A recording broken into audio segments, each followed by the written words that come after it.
বাবা ম্যাটেরিয়াল নিয়ে ছোটোবেলার থেকে তো আসলেই অভিযোগ শুনতে শুনতে বড় হওয়া। একটা টাইমে আমি কখনোই বলিনি আমি বাবার কাছে যাব, একটু অ্যাড না করলে হবে না। একটা টাইমে আমি বলি যে আমি বাবার কাছে যাবো। ওই যে একটা দেখা হওয়ার পরে আমি না ভাইয়া বললে বলবে নিজেরটা নিজে বলে, আমি খুব অল্পতে সন্তুষ্ট হওয়া একজন মানুষ, অল্পতে আমি খুব খুশি হয়ে যাই। এই লোকের এত অভিযোগের পর, মানে অভিযোগ থাকা সত্ত্বেও আমি আমার বার্থডেটা আসলে কবে হয় না, আগেকার যুগের মা তো ওরকম বার্থডে ভাবে মনে ছিল না। আমার বার্থডে ডেটটা আমি জানতে পারি ওই বাবা ম্যাটেরিয়াল মানুষটার থেকে।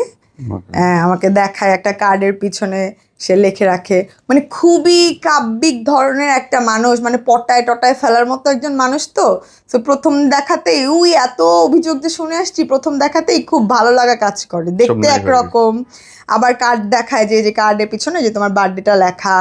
তারপর তার কাছে ওই যে বললাম একতরফা, আগে আম্মুর কাছে একরকম শোনা, তারপর তার কাছে যাওয়ার পর আবার মার নামে তার কাছ থেকে আরেক রকম শোনা। সেটা হচ্ছে তোমার মা তোমার কাছ থেকে আমাকে নিয়ে যায়, সে অনেক ক্যারিয়ার ওরিয়েন্টেড ছিল।